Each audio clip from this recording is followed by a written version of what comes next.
The theme of this message is foresight and insight. இந்த தூதினுடைய அந்த முக்கியமான சாராம்சம் என்னவென்றால் தொலைநோக்கு பார்வை, அதே நேரத்தில் உள்நோக்கு பார்வை. கர்த்தருக்கு ஸ்தோத்திரம். Let's read again the two verses that we've been reading these days as a key verse. இந்த நாட்களிலே நாம் வாசிக்கிறதான அந்த இரண்டு வசனங்களை நாம் வாசிப்போமாக. Proverbs chapter 29 verse 18 and chapter 30 verse 12. நீதிமொழிகள் 29ஆம் அதிகாரம் 18ஆம் வசனம், நீதிமொழிகள் 30ஆம் அதிகாரம் 12ஆம் வசனம்.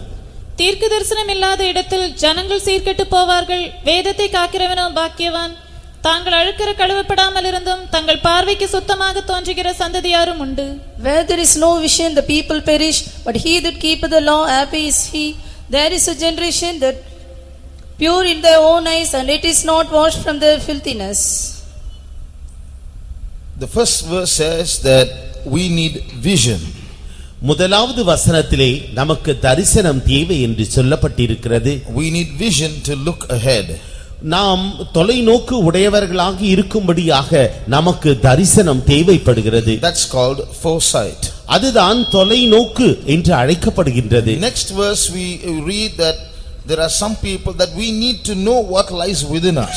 இரண்டாவது வசனமானது நமக்குள்ளே என்ன இருக்கிறது என்பதை அறியும்படியான ஒரு உள்நோக்கு தேவைப்படுகிறது. That is called insight. அது உள்நோக்கு என்று அழைக்கப்படுகிறது. We have been studying the word of God under this theme, namely foresight and insight. இந்த கருத்தின் அடிப்படையிலே தொலைநோக்கு உள்நோக்கு என்கிறதான அந்த தலைப்பிலே நாம் இந்த நாட்களிலே தேவனுடைய வசனத்தை படித்துக் கொண்டு வருகிறோம். And to see what lies ahead, நமக்கு முன்பாக என்ன இருக்கிறது என்பதை காணும்படியாகவும், to see through situations, சூழ்நிலைகளின் ஊடாக நாம் பார்க்கும்படியாகவும், we need an eye called faith. நமக்கு விசுவாசம் என்கிற கண் தேவை. Faith is not an assumption. ஏதோ விசுவாசம் என்பது ஏதோ நாம் யூகிப்பது அல்ல. Faith is not just assuming, I assume heaven is there. That's not faith. பரலோகம் இருக்கிறது என்று நாம் யூகித்துக் கொண்டிருப்பதல்ல. Faith is not thinking something. விசுவாசம் என்பது ஏதோ நாம் நினைத்துக் கொண்டிருப்பதல்ல. So if you are sick, you must keep on thinking, I'll be healed, I'll be healed, I'll be healed, and that'll be healed. That's not faith. நீங்கள் வியாதிப்பட்டிருந்தால் நான் சுகமாக்கப்படுவேன் என்று நினைத்துக் கொண்டிருக்கிறீர்கள், அது விசுவாசம் அல்ல. Faith is a knowledge. விசுவாசம் என்பது ஒரு அறிவு. Faith is I know I will be healed.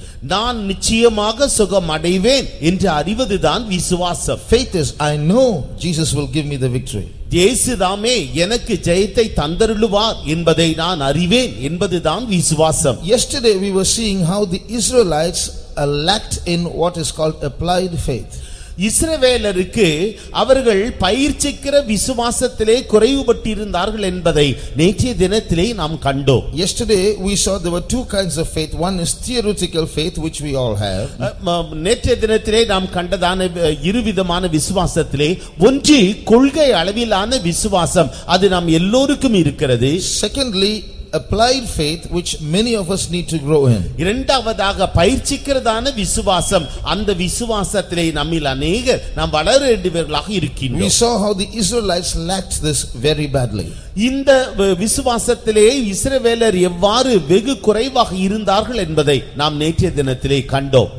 Yesterday we saw how Moses sent 12 spies to find out what lay in the land of Canaan and come back and give them report. கானான் தேசத்திலே எப்படி காணப்படுகிறது என்பதை வேவு பார்க்கும்படியாக மோசே 12 வேவுகாரர்களை அனுப்பி அவர்கள் திரும்ப வந்தார்கள் என்று நாம் கண்டோம். And we human beings, we saw yesterday, we have the tendency to believe the bad news rather than the good one.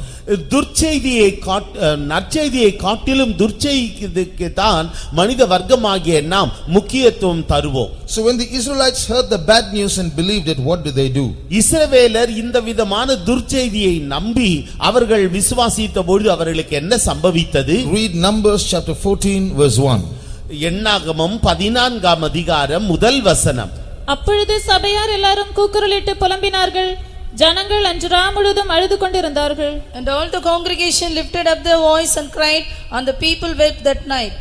So the people wept. ஜனங்கள் அழுதார்கள். It was a weeping throughout the night.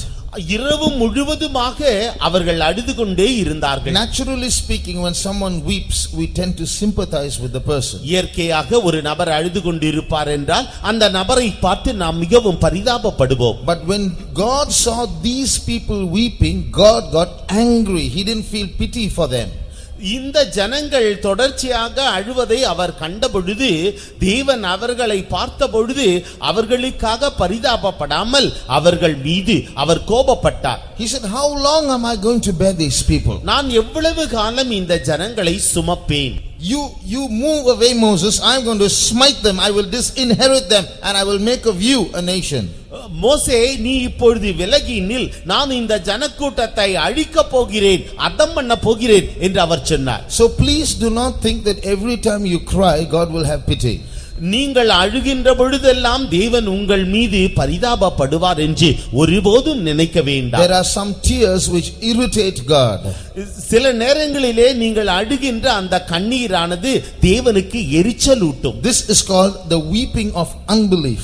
இதுதான் அவிசுவாசத்தின் அழுகை. Because God had done so much for them, when they ought to be confessing the right thing, they're just taking news as it is at face value, believing it and weeping over it. தேவன் அவர்களுக்கு அநேக நன்மையான அற்புதமான காரியங்களை நடப்பித்திருக்க அவர்கள் இந்த ஜுச்செய்தியை கேட்ட மாத்திரத்திலே அப்படியே அதை நம்பி அவர்கள் அழுது புலம்பினார்கள். So dear brother and sister, பிரியமான சகோதரரே சகோதரிகளே, we speak another language. நாங்கள் இன்னொரு பாஷையிலே அதை சொல்லுகின்றோம். That's called the language of faith. அது விசுவாசத்தின் பாஷை. That language speaks differently from normal human beings. சாதாரண மனித வர்க்கத்தின் பாஷையை காட்டிலும் இது வேறு விதமாக பேசுகிறது. And God expects all of us to speak that language. அந்த பாஷையை நாம் ஒவ்வொருவரும் பேச வேண்டும் என்று தேவன் நம்மில் எதிர்பார்க்கிறார். If we do not react according to faith, and if we do not speak the language of faith, it will not please God. Sometimes he will even get angry. விசுவாசத்தின்படி நாம் கிரியை செய்யாவிட்டால், விசுவாசத்தின் பாஷையை நாம் பேசாவிட்டால் சில நேரங்களிலே நம்முடைய செய்கையின் நிமித்தமாக தேவன் நம் மீது எரிச்சல் அடைவார். Why did God get angry? ஏன் தேவன் கோபப்படுகிறார்? Because the 10 people who saw Canaan came and reported the truth, and the people believed that truth. கானான் தேசத்தை வேவு பார்க்கும்படியாக சென்றதான அந்த 10 பேர் அந்த கானானில் கண்டதான அந்த உண்மை சம்பவத்தை அப்படியே சொன்னார்கள். இந்த ஜனங்களும் அதை அப்படியே நம்பினார்கள். That transfer of truth and belief of truth was what irritated God. அவர்கள் சொன்னதான அந்த உண்மையும் இவர்கள் ஏற்றுக்கொண்டதான அந்த உண்மையும் தான் தேவனை எரிச்சலூட்டியது. So we who belong to the way of faith, we are called believers.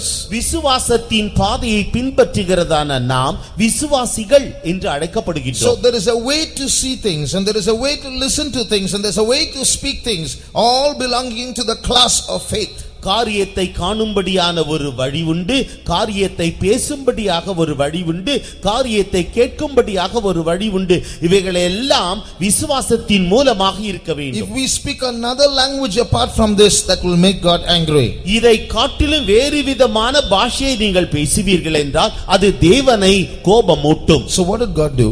அப்பொழுது தேவன் என்ன செய்தார்? He told Moses, I'm going to destroy all of them. மோசே, நீ விலகி போ, நான் இவர்கள் அனைவரையும் அதம் பண்ண போகிறேன். And then what did Moses do? அப்பொழுது மோசே என்ன சொன்னான்? Lord, if the Egyptians hear it, if the other nations hear it, they're all going to laugh at the Israelites. ஆண்டவரே, இந்த காரியத்தை எகிப்தியரோ அல்லது மற்ற தேசத்தினரோ கேள்விப்பட்டால் அவர்கள் எல்லாரும் இந்த காரியத்தை கேள்விப்பட்டு நகைப்பார்கள். Everyone will say, oh, this God said he'll take them to Canaan. He's not able to take them to Canaan. He's abandoned them in the wilderness. இந்த தேவன் இவர்களை கானான் தேசத்திற்கு எடுத்துச் செல்வேன் என்று சொல்லி கூட்டிக் கொண்டு போனார். என்றாலும் இந்த தேவனோ இவர்களை கானான் தேசத்திற்கு எடுத்துச் செல்ல இயலாதவராக வனாந்தரத்திலே இவர்களை கைவிட்டு விட்டார். That's what the people will say. இதைத்தான் அந்த ஜனங்கள் சொல்லுவார்கள். So Lord, please pardon them. ஆண்டவரே, தயவு செய்து இவர்களை மன்னியும். So this one prayer God did not listen. இந்த ஒரு ஜெபத்திற்கு தேவன் செவிசாய்க்கவில்லை. He listened partially only. அதை அவர் பகுதியாகத்தான் கேட்டார். He said, okay, sometimes intercession quenches his anger, sometimes intercession does not work. சில நேரங்களிலே பரிந்து பேசுதல் அந்த உக்கிர கோபத்தை தணிக்கும், சில நேரங்களிலே பரிந்து பேசுதல் ஒன்றுமே கிரியை செய்ய முடியாது. When Moses interceded on Mount Sinai for the people, then it worked, but this time it worked only partially. ஜனங்களுக்காக சீனாய் மலையின் மீது மோசே பரிந்து பேசின பொழுது அது முற்றிலுமாக கிரியை செய்தது. என்றாலும் இந்த சந்தர்ப்பத்தில் மோசே பரிந்து பேசின பொழுது அது ஒரு பகுதி மாத்திரமே நிறைவேறினது. So when Moses stood between God and the people and said, Lord, please pardon them this once. இப்பொழுது கர்த்தருக்கும் ஜனங்களுக்கும் நடுவே மோசே நின்று, ஆண்டவரே இந்த ஜனங்களை மன்னியும் என்று அவன் சொல்லுகிறார். Then God told Moses, all right, I'll spare them.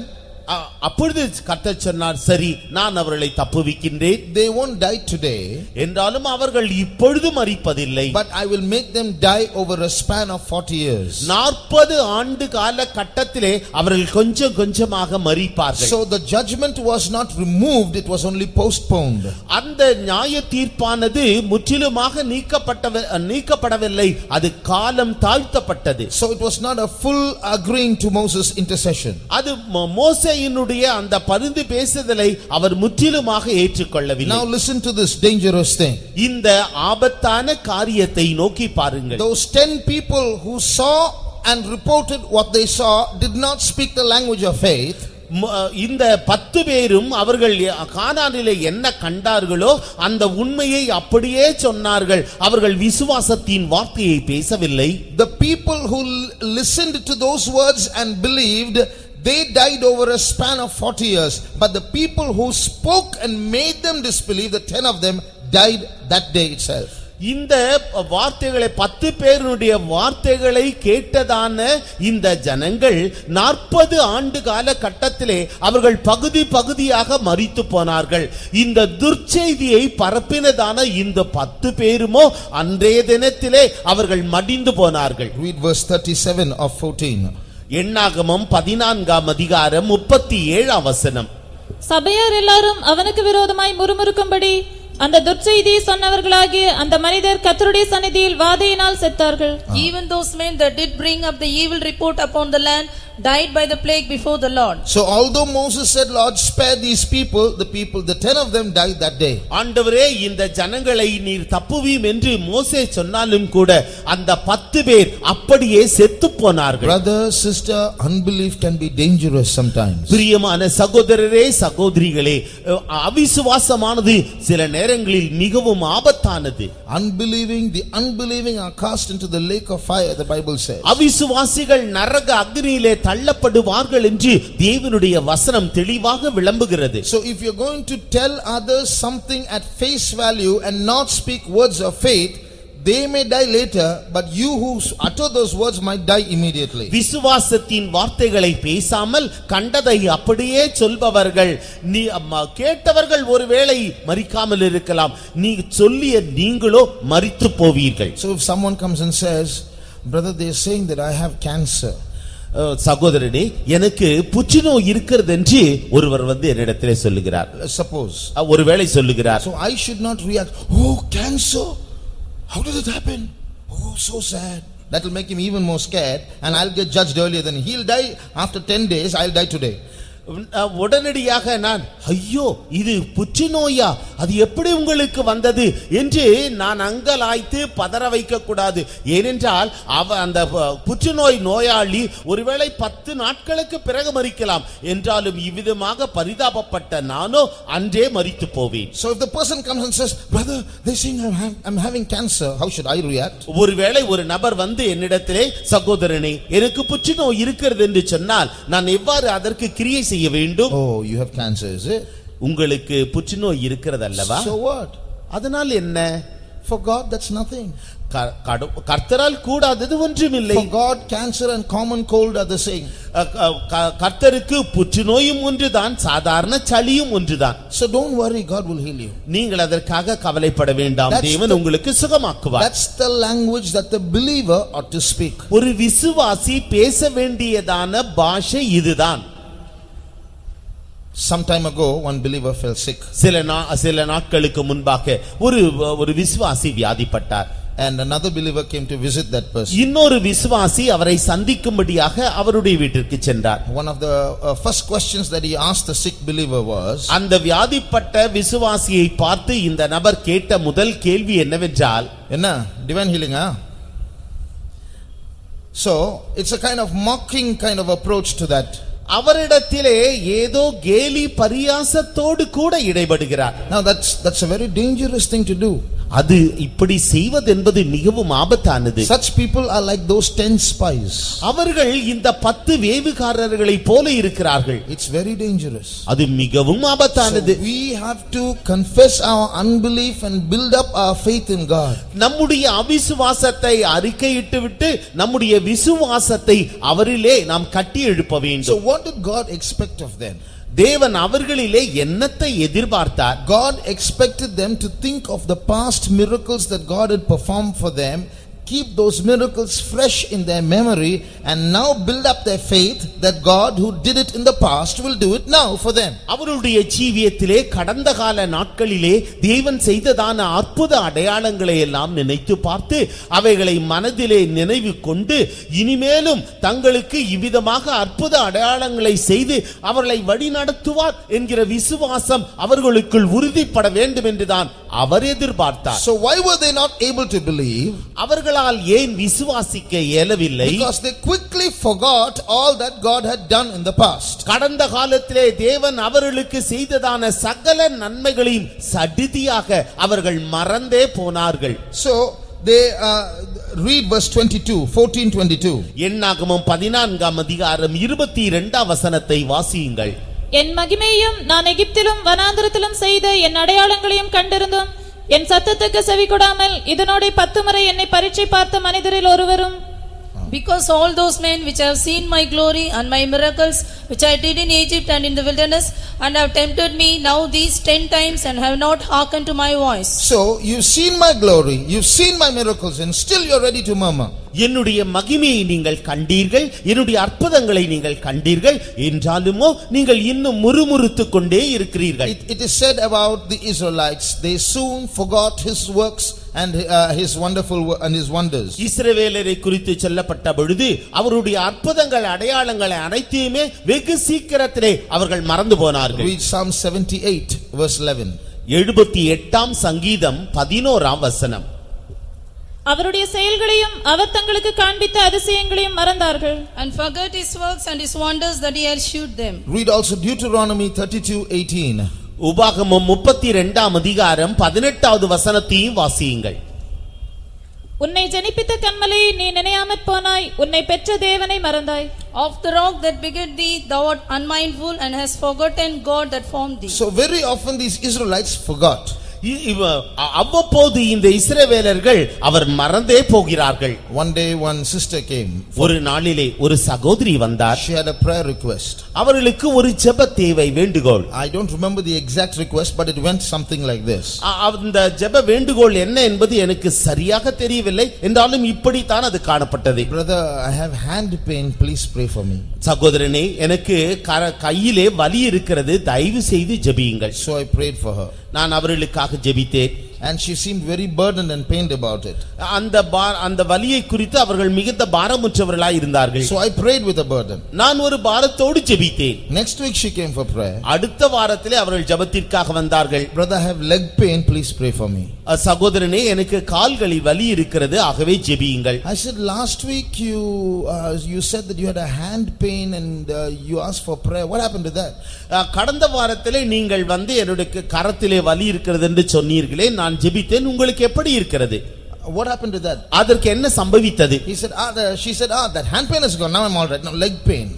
எனக்கு அந்த கைவலி சரியாக போய்விட்டது, இப்பொழுது எனக்கு கால்வலி. So some people are like that, full of complaints, full of requests. No thank you.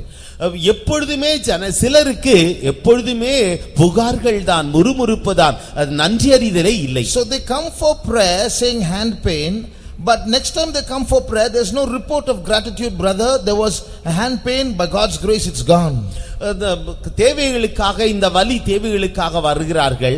சகோதரனே, எனக்கு கரத்தில் வலி இருந்தது, கர்த்தர் எனக்கு சுகம் கொடுத்தார் என்று நன்றியறிதலான உணர்வு இல்லை. So when you even after inquiring, praise God, I forgot to tell, I'm sorry, God healed me, instead of saying that that's all right, if you now leg pain, very ready with the next request. நான் விசாரித்த பொழுது அதை குறித்து ஒன்றும் மேன்மையாக ஒன்றும் காரியமாக சொல்லாமல் அது சரியாக போய்விட்டது, இன்னொரு ஜெப தேவையோடு கூட தான் சொல்லுகிறார்களே ஒழிய அவர்களுக்குள் ஏற்கனவே சுகம் பெற்றதற்கான ஒரு நன்றி உணர்வு இல்லாமல் போகிறது. That's why the psalmist says, that's why we say at the end of many of our prayers, bless the Lord, O my soul, forget not all his benefits. என் ஆத்துமாவே கர்த்தரை ஸ்தோத்திரி, அவர் செய்த சகல உபகாரங்களையும் மறவாதே என்று நம்முடைய ஜெபத்தின் முடிவிலே நாம் சொல்லிக் கொள்கிறோம். In Malayalam it says, don't forget any of his benefits. மலையாள மொழிபெயர்ப்பிலே அவர் செய்த எந்த ஒரு உபகாரத்தையும் நீ மறவாதே. In English and in Tamil it says in general, don't forget all his benefits. ஆங்கிலத்திலும் தமிழ் மொழிபெயர்ப்பிலும் பொதுவாக சொல்லப்பட்டிருக்கிறது, அவர் செய்த உபகாரங்களை மறவாதே. In Malayalam it says it says as though you have to count each one of them and remember them and offer gratitude to God. மலையாள மொழிபெயர்ப்பின்படி அவர் செய்ததான நன்மைகள் ஒவ்வொன்றாக எண்ணி பார்த்து நன்மைகளை நினைத்து அவருக்கு ஸ்தோத்திரங்களையும் ஸ்துதிகளையும் செலுத்த கடவாய். When we pray in the morning, Lord, I have so many needs today, please grant all my needs, we don't say that. அதிகாலையிலே நாம் ஜெபிக்கின்ற பொழுது, ஆண்டவரே எனக்கு अनेक தேவைகள் காணப்படுகிறது, அந்த தேவைகளை எல்லாம் சந்தியும் என்று நாம் சொல்லுகிறது இல்லை. We mention them, isn't it? நாம் அதை சொல்லுகிறோம். Lord, I have exam today. ஆண்டவரே எனக்கு இன்றைக்கு பரீட்சை இருக்கிறது. Lord, today I need to receive so much of money, please come with me and grant that. ஆண்டவரே இன்றைக்கு நான் இவ்வளவு பணம் நான் பெற்றுக்கொள்ள போகிறேன், என்னோடு கூட வந்து நீர் அதை எனக்கு தரும்படியாக செய்யும். Lord, help me to win in my trials. ஆண்டவரே என்னுடைய சோதனைகளில் ஜெயிக்கும்படியாக எனக்கு உதவி செய்யும். And after the day ends we say, Lord, I thank you for all that you have done. Finished. அந்த நாள் முடிகின்ற நேரத்திலே, ஆண்டவரே நீ செய்த சகல நன்மைகளுக்கு உமக்கு ஸ்தோத்திரம். You know, sometimes when in our testimony we say, God has done so much for me. In Tamil they say, therefore koda kodi stotram. In 1 second crores praise is finished. தமிழிலே சொல்லும் பொழுது, கர்த்தர் எனக்கு अनेक நன்மைகளை செய்திருக்கிறார், என்றாலும் அவைகள் எல்லாவற்றுக்குமாக நான் கோடான கோடி ஸ்தோத்திரத்தை செலுத்துகிறேன் என்று ஒரு நொடி பொழுதிலே கோடான கோடி ஸ்தோத்திரத்தை சொல்லி விடுகின்றோம். That's called MP3, praise the Lord. You have to say so much but you shrink it into very small amount. அது MP3 கேசட்டை போல அந்த CD, MP3 praise the Lord என்று நாம் அதை சொல்லலாம். So in offering gratitude we are so quick to finish everything. That's why unbelief sets in, because what he has done in the past is not fresh in our memories. நன்றியறிதலை செலுத்துகின்ற பொழுது நாம் வெகு சுலபமாக குறுகிய நேரத்திலே நாம் சொல்லி விடுகிறோம், கர்த்தர் நம் கடந்த கால ஜீவியத்தில் நம்முடைய காரியத்தில் என்னவெல்லாம் செய்தாரோ அவைகள் எல்லாம் மறந்து போகிறோம். Shall we close our eyes 1 minute? ஒரு நிமிட நேரம் நம்முடைய கண்களை சற்று மூடுவோமா? We should not just listen and bypass and go to the next issue. நாம் ஒரு காரியத்தை கேட்டு அதை அப்படியே விட்டுவிட்டு இன்னொரு காரியத்திற்கு கடந்து செல்பவது அல்ல. God must change our hearts. தேவன் தாமே நம்முடைய இருதயத்தை மாற்ற வேண்டும். God must give us a heart that recognizes his benefits and is grateful for it. அவருடைய சகல நன்மைகளையும் நினைத்து பார்க்கும்படியாக உணரும்படியாக ஒரு நன்றியுள்ள இருதயத்தை அவர் நமக்கு தந்தருள வேண்டும். Some years ago I went to the Andamans. சில ஆண்டுகளுக்கு முன்பாக நான் அந்தமானுக்கு சென்றேன். And there were some tribals there. அங்கு சில காட்டுவாசிகள் இருக்கிறார்கள். So the servants of God took some biscuits to give them. சில கர்த்தருடைய ஊழியக்காரர் அவர்களுக்கு பிஸ்கெட்டுகளை கொடுத்தார்கள். So they received the biscuits. அவர்கள் இந்த பிஸ்கெட்டுகளை பெற்றுக்கொண்டார்கள். One of those tribal people put his hand into the car and tried to grab the whole bunch. அந்த காட்டுவாசிகளில் ஒருவர் அந்த காருக்குள் கையை விட்டு அந்த முழு பாக்கெட்டையும் அப்படியே பறித்துக்கொள்ள முயற்சித்தார். So we are like that. நாம் இவ்விதமாகத்தான் இருக்கிறோம். So quick to grab. அதை பறித்துக் கொள்வதிலே வெகு தீவிரமாக இருக்கிறோம். And so quick to forget all that is done. அத்தகைய ஆசீர்வாதங்களை பெற்ற பிறகு மறந்து போவதிலும் கூட வெகு துரிதமாக இருக்கிறோம். Shall we close our eyes? நாம் நம்முடைய கண்களை சற்று மூடுவோமா? Oh my soul, forget not any of his benefits. என் ஆத்துமாவே அவர் செய்த எந்த உபகாரத்தையும் மறந்து விடாதே. He saved you from destruction. அவர் அழிவிலிருந்து உன்னை மீட்டெடுத்தார். He has forgiven your sins. உன்னுடைய பாவத்தை அவர் He மன்னித்தார். has healed your diseases. உன்னுடைய நோய்களை எல்லாம் குணமாக்கினார். He has renewed your youth like the eagle. உன்னுடைய வயதை திரும்ப வால வயது போல் கடுகு கொப்பான வால வயது போல் மாற்றினார். Let's not be like tribal people. நாம் இந்த காட்டுவாசிகளை போல இருக்க வேண்டும். God needs to give us that heart of gratitude. தேவன் தாமே நமக்கு நன்றியுள்ள இருதயத்தை உண்டாக்குவாராக. How many will admit this truth? Let's make a confession before God. I am ungrateful. நான் நன்றியற்றவராக இருக்கிறேன் என்ற அறிக்கையை உங்களில் எத்தனை பேர் கர்த்தருக்கு முன்பாக சொல்ல விரும்புகிறீர்கள்? How many can say I have not thanked God enough for what he has done for me? எனக்காக தேவன் செய்ததான சகல நன்மைகளுக்கு பதிலாக நான் அவருக்கு தேவையான நன்மையை செய்யவில்லை, நன்றியை காட்டவில்லை. As a confession, let's put up our hands. ஒரு அறிக்கையாக நம்முடைய கரங்களை நாம் உயர்த்துவோமாக. Yes, we are ungrateful. ஆம், நாம் நன்றி கெட்டவர்கள். But we have a good God who forgives our sins. என்றாலும் நமக்கு ஒரு நல்ல தேவன் உண்டு. அவர் நம்மை மன்னித்து அவர் நம்மை பார்த்து சொல்லுகிறார். We have a good God who remembers that we are dust. நாம் வெறும் துகள் என்பதை நினைவு கூறத்தக்கதான ஒரு நல்ல தேவன் நமக்கு உண்டு. Although we are ungrateful, he did not wipe us off like he wanted to wipe off the Israelites. இஸ்ரவேலரை அவர் அப்படியே அதம் பண்ணினது போல நம்முடைய நல்ல தேவன் நம்மை அப்படியே அதம் பண்ண விரும்பவில்லை. In this grace period, he is still forgiving us. இந்த கிருபையின் காலத்திலே அவர் இன்னும் நமக்காக மன்னித்துக் கொண்டிருக்கிறார். That the Lord might forgive us. தேவன் தாமே நம்மை மன்னிக்கும்படியாக Let us humble ourselves and praise God. நாம் நம்மை தாழ்த்தி அவரை ஸ்தோத்திரிப்போமாக. Stotram, stotram, stotram, stotram, stotram, stotram, stotram, stotram, stotram, stotram. That the Lord might build a heart of gratitude within us. Let us praise him. நம்முடைய இருதயத்திற்குள்ளாக நன்றியுள்ள இருதயத்தை ஸ்தாபிக்கும்படியாக நாம் அவரை நோக்கி ஸ்தோத்திரிப்போமாக. Stotram, stotram, stotram, stotram, stotram, stotram, stotram. Let us continue to close our eyes. நம்முடைய கண்களை தொடர்ச்சியாக மூடிக்கொண்டே இருப்போமாக. Let us think of one good thing that the Lord has done in the recent past. சமீப காலத்திலே தேவன் உங்களுக்கு செய்ததான சகல நன்மைகளில் ஒன்றை நீங்கள் நினைத்து பார்ப்பீர்களாக. One good thing that God has done in your life. தேவன் உங்களுடைய ஜீவியத்தில் செய்த ஒரு நன்மையை நினைத்து பார்ப்பீர்களாக. Oh heart, forget not his benefits. ஓ என்னுடைய இருதயமே அவர் செய்த உபகாரத்தை மறவாதே. The Bible says thanks be to God who daily loadeth us with benefits. அனுதினமும் நம்மை நன்மையினால் போஷிக்கிற, நம்மை நன்மையினால் நிரப்புகிற அந்த தேவனுக்கு ஸ்தோத்திரம் என்று வேதம் சொல்லுகிறது. Every second of time that God gives us is a benefit. ஒவ்வொரு வினாடியும் தேவன் நமக்கு தந்தருளுகிறாரே, அதுவே அவர் நமக்கு தருகிற ஆசீர்வாதம். How much of time we have wasted? நாம் எவ்வளவு காலகட்டத்தை But வீணடித்திருக்கின்றோம். still he is giving us in his mercy, he is giving us second after second, hour after hour. இரக்கத்தின் தேவனானவர் நமக்கு வினாடி வினாடியாக மணித்துளிகளாக ஒவ்வொரு மணியாக அவர் நமக்கு தந்து கொண்டே இருக்கிறார். So now think of one good thing he's done in the past. கடந்த காலத்திலே அவர் உங்களுடைய ஜீவியத்தில் நடப்பித்த ஒரு அற்புதத்தை நினைத்துக் கொள்ளுங்கள். In your workplace, உங்களுடைய வேலை ஸ்தலத்திலே, or in church, சபையிலே, or at home, இல்லாவிட்டால் வீட்டிலே, or in your personal life, உங்களுடைய தனிப்பட்ட a ஜீவியத்தில் material blessing, உலக பிரகாரமான ஆசீர்வாதம், or a spiritual blessing. ஆவிக்குரியதான ஆசீர்வாதம். Quickly bring one benefit to memory. உங்களுடைய ஞாபகத்திற்குள் அந்த ஒரு நன்மையை நினைவுக்கு கொண்டு வாருங்கள். All those who have said yes, I have thought of one thing, put your hand up. நான் அந்த ஒரு நன்மையை நினைவில் வைத்திருக்கிறேன், கொண்டு வந்திருக்கிறேன் என்று சொல்பவர்கள் உங்களுடைய கரங்களை உயர்த்துங்கள்.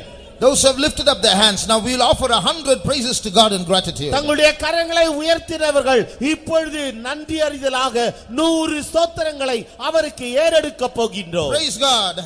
தேவனை ஸ்தோத்திரிப்போம். Stotram, stotram, stotram, stotram, stotram, stotram, stotram, stotram, stotram, stotram, stotram, stotram, stotram, stotram, stotram, stotram, stotram, stotram, stotram, stotram,